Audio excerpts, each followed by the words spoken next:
외국인들이 한국에서 살 때 부럽다고 말하는 것 중 하나는 한국인들이 자국을 지칭할 때 사용하는 우리나라라는 표현입니다.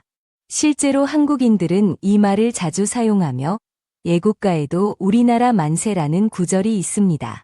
나라뿐 아니라 우리 어디가, 우리 뭐 먹을래? 처럼 둘 이상이 모였을 때 우리라는 말을 빈번하게 사용하는데 이는 친근함의 표현이자 집단, 단체, 소속감 등 나는 너와 함께하고 있다는 의미를 내포합니다.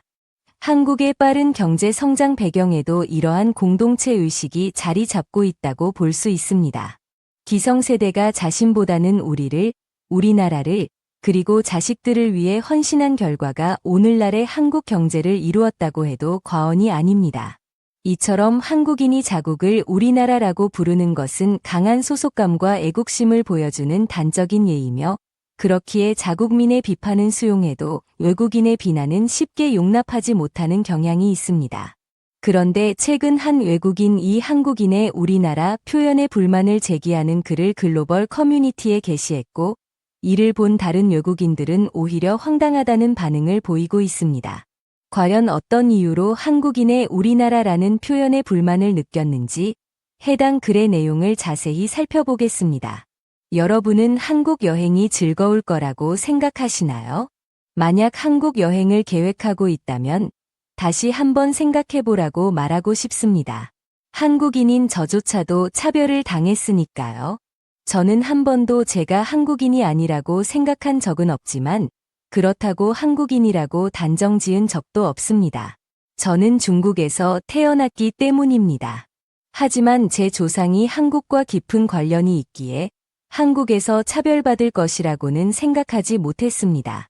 저는 중국에서보다 더 많은 돈을 벌기 위해 한국에 와 공장에서 일하며 돈을 모으고 있는 20대 남성입니다. 최근 광화문역에서 시청역 방향으로 걸어가고 있을 때였습니다. 3명의 여성이 길을 걷는 행인들에게 무언가 말을 거는 듯 보였고 저는 그들을 피해가고 싶었지만 그 길이 유일했기에 그냥 빠르게 지나가려고 했습니다. 하지만 그들은 예상대로 저를 불러 세우고 잠깐이면 된다며 설문조사에 참여해주기를 바랐습니다. 저는 그런 활동을 별로 좋아하지 않아 그냥 지나치려 했지만 그들이 다시 한번 간절하게 부탁하기에 1분이면 된다는 말에 응했습니다. 그녀는 제게 종이 한 장을 건네며 설명을 시작했습니다. 그런데 종이에 적힌 글과 그녀의 질문 내용은 우리나라 취약계층을 돕기 위한 서명을 부탁합니다라는 것이었습니다.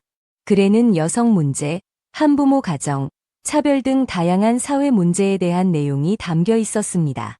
이것이 현재 한국 사회의 주요 쟁점이라는 것은 알고 있었지만 과연 제가 서명한다고 해서 무엇이 달라질까 하는 의문이 들었습니다. 그래도 간절히 부탁하는 모습에 서명을 해주려던 찰나 그녀가 제게 우리나라 문제에 대해 깊게 공감해 주셔서 정말 감사합니다 라고 말했습니다. 저는 이 대목에서 살짝 기분이 상했습니다. 왜 우리나라라고 하는 걸까요? 그래서 저는 그녀에게 나는 한국인은 맞지만 완전히 한국인이라고 할 수는 없습니다. 그래서 우리나라가 아니라 그냥 한국일 뿐입니다 라고 말했습니다. 그러자 그녀는 제 말을 이해하지 못한 듯 다시 물었고 저는 똑같이 반복해서 말해주었습니다. 잠시 후 그녀는 제게 혹시 중국인이냐고 조심스럽게 물었고 저는 그렇다고 대답하면서 동시에 한국인이기도 하다고 덧붙였습니다. 그러자 그녀는 당황한 기색으로 제게 건넸던 펜과 종이를 도로 가져갔습니다. 저는 여기서 또다시 기분이 매우 나빴습니다. 왜 저에게 어느 나라 사람인지 묻지도 않고 우리나라라고 단정지어 말했는지 그리고 제 대답을 듣고 왜 펜과 종이를 회수해 간 것인지 이해할 수 없었습니다. 그녀에게 따져 묻고 싶었지만 어쩔 수 없었습니다. 그저 흔한 차별 중 하나라고 여기며 넘길 수밖에 없었습니다. 한국에서는 이처럼 우리나라에 속하는지가 매우 중요한 문제인 것 같습니다. 외국인은 당연히 여기에 속하지 못할 것이고 차별을 당하게 될 것입니다. 그러니 한국을 여행하는 것보다는 중국이나 다른 나라를 방문하는 것을 추천합니다. 글은 여기서 끝이 납니다. 글 내용만 보면 스스로 한국인이라고 했다가 중국인이라고 했다가 또 갑자기 완전한 한국인은 아니라고 하는 등 정체성에 혼란을 겪는 모습입니다.